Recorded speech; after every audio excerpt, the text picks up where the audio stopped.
Hey everybody, it was my birthday the other day, and as part of a big birthday party, which is what I had, there was a lot of half-drunk bottles of wine that were left over, and we don't really drink much. I don't really drink much at all, and my wife drinks a little bit of wine, but we're certainly not going to be using all of this. So we are going to make vinegar out of all of this. And in the Mediterranean diet, vinegar is used a lot. And it's the type of vinegar that still has a lot of healthy bacteria in it. It's the really fermented vinegar, and that's what we're going to make today. They use it for marinating food, for salad dressings. It's used just for a lot of different Mediterranean cooking recipes. And so we are going to make vinegar today with red wine. And I don't know a lot about it, so I am going to my neighbor's house, and she's somebody who knows a lot about making vinegar, and she's going to show us how to do it. Okay, so we have come down a couple of miles from our kitchen to this beautiful kitchen that to me feels like a very traditional New England kitchen with my friend Marcelle, who is an amazing cook, and she preserves and has chickens in the back and has chicken stock back here cooking, and it smells amazing here. But today we're going to talk about vinegar. And the reason we're talking about vinegar with Marcelle is because I was here, I don't know, a couple months ago, and I had a vinaigrette that you made, and it was the best vinegar I've ever tasted. And I've had it in the Mediterranean, I've had it all over, so I asked you about how it was made, and you said you would share. So we're going to learn from Marcelle how she makes vinegar from wine. Yeah, all right.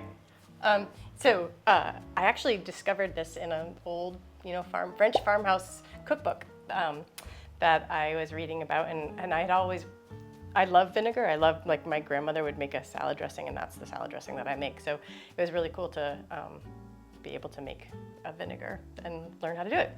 So the vinegar is stored in the pantry, and it's making itself as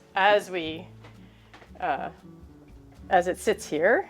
So it's here in the corner. And what I need to do today is actually, about once a year in the summer, I actually take the whole thing apart and clean out the stuff that has gathered in there. And so, but in the meantime, what I do is I just, whenever I need vinegar, I can just turn this little crank and out comes vinegar. So that's the final product of it. So I'll bring it over to the sink because it's a little bit messy. It's also, I don't use gloves, but it's really acidic, like really acidic. Because I don't end up diluting it or anything when I'm using it. I just, so I'm going to be using it on my hands, but if people are sensitive to acids, then they would want to use gloves. Oh, okay. But that's an important thing. Yeah. So it's that acidic that would burn your hands. Yeah, and I actually have some pH paper if you want to see. I don't know, it's just a little irritating for me, but I kind of have asbestos hands.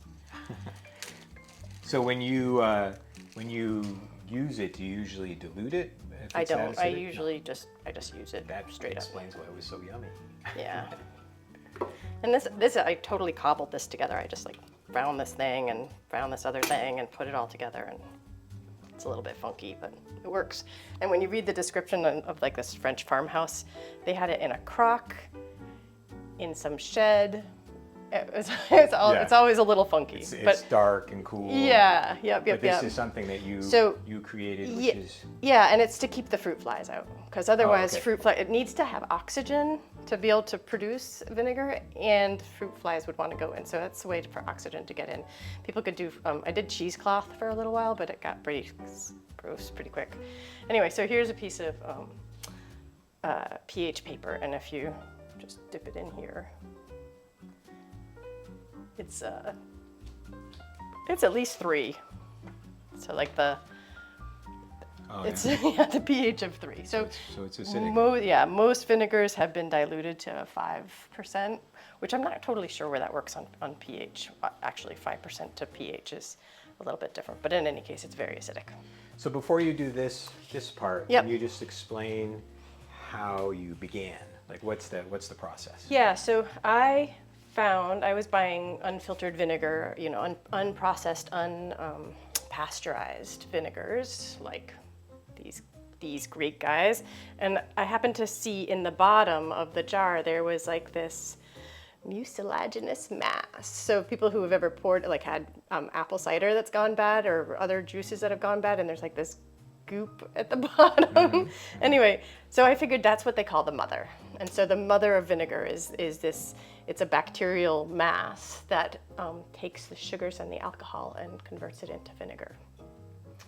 So I started with a little bit of an apple cider vinegar or whatever, but now there's, like, if anybody wanted a starter, it's sort of like sourdough. It's the same idea where there's bacteria in there. You have your sourdough starter, and you can take that and use it and keep a little bit behind. So in here, this is full of bacteria that are the stuff that you want for making vinegar. The good bacteria. So exactly. you took some of that, the Bragg's, and put it in, and then what do you start adding to it? Yeah, so red wine or white wine, but in this case I was using red wine, and you just pour some red wine in there, and I let it set, and it over time, and this has been at least 5 years, maybe longer. 5 years.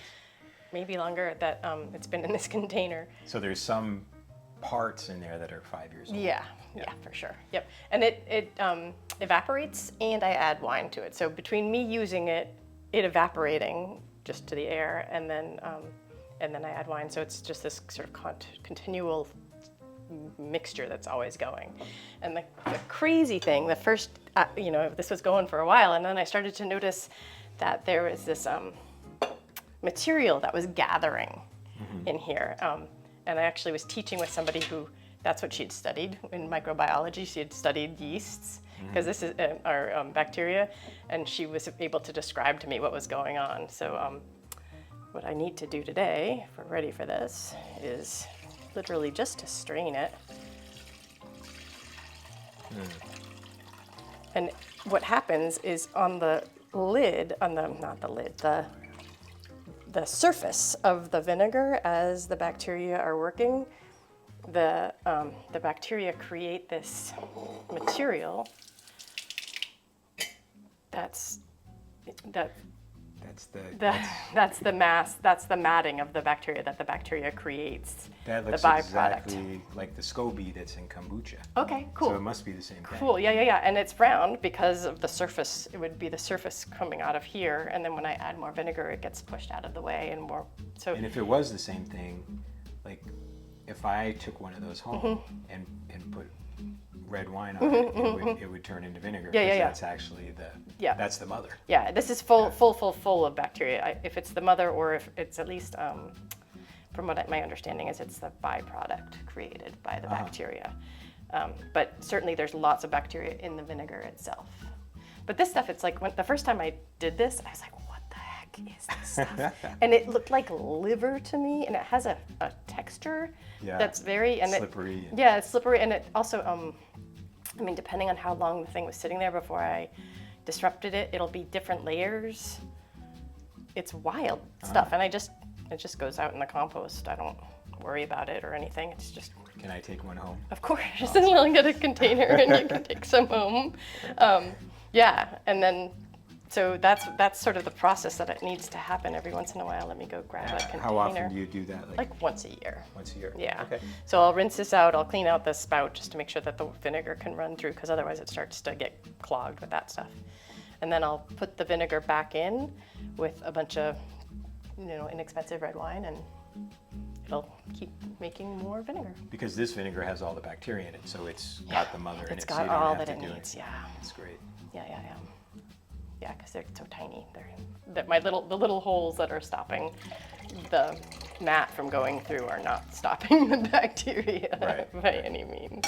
And so you do keep this in kind of a cool. Yeah, in the corner in the dark. Yeah, but it's stored in stored in a glass jar, so it's not stopping the light from getting through. Right. I sort of looked into getting a crock or something that would be darker, but it doesn't really seem necessary. And a lot of them are really big, and I don't need something huge in the corner. Yeah, the vinegar, what I'm going to make a vinegar, and it's a very similar thing that I got at a tag sale, and I need to figure out how to make something. make something Yep, like that. yep. but- And that you really do want to seal it in such a way that the fruit flies can't get in.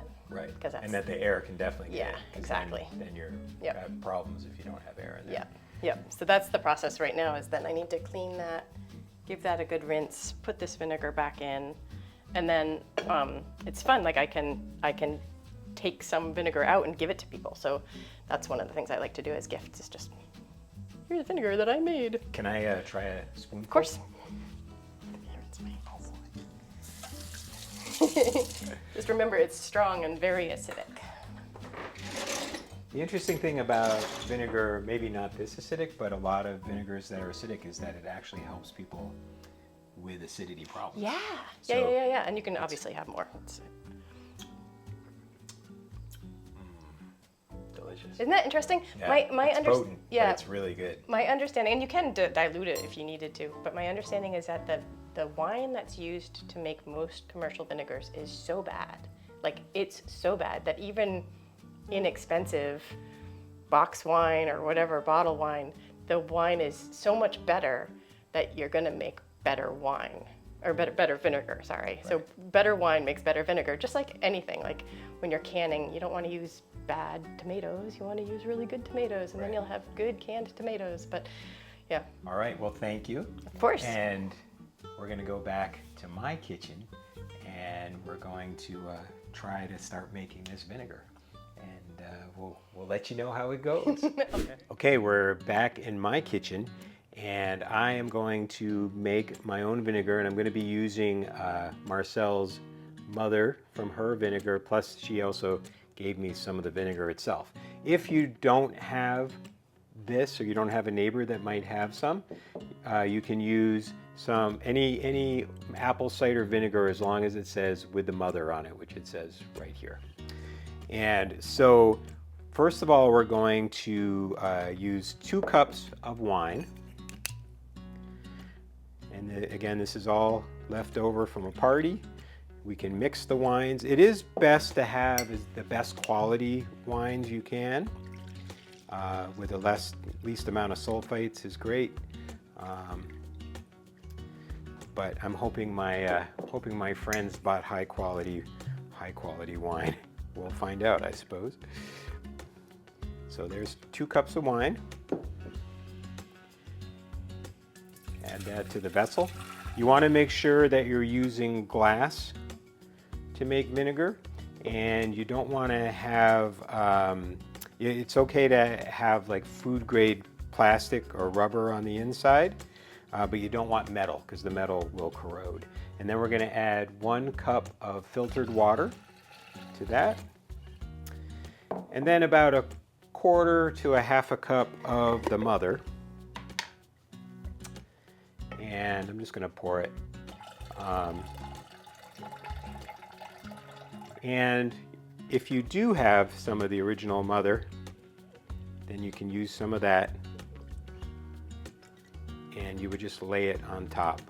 And as you make this, it's probably going to create more of this over time. And so don't be scared of it. This is how all vinegar starts out. And so rinse this off. And so don't be afraid. I've always been a little afraid of it. One other important thing, you don't want to put a cover on without holes. I am going to make a screen for this, but I don't have it now. So right now I'm going to just use some cheesecloth, which I'll just measure and put on top. Marcelle said that the cheesecloth didn't work great over time, so I probably will make this other contraption for it. I'm sure a lot of these different types of wide mouth jars, you know, if you're using like a traditional wide mouth mason jar, that you can probably find the covers that have the metal on it. But for now, I'm going to use cheesecloth. And a rubber band to keep it on. And then that's it. Oh, you're going to wait. You probably want to check it after a couple of weeks. But it's going to take at least 4 weeks, most likely, for it to start to ferment. And the way that Marcelle made it is that she just keeps adding to this. And she, whenever she uses it, she pours some out. But of course, that makes it's going to get more and more vinegary. And I really liked it that way. It's really delicious. But you can also take it out and bottle it. You could bottle it using the tap and then just keep making more in this. So I'm going to put it in a dark, warm, like not super, you don't want hot, but like maybe 50 to 70 degrees and dark, and check it every couple of weeks. And that's it. That's how you make vinegar. I'll let you know how it comes out. And for now, I'll see you next time.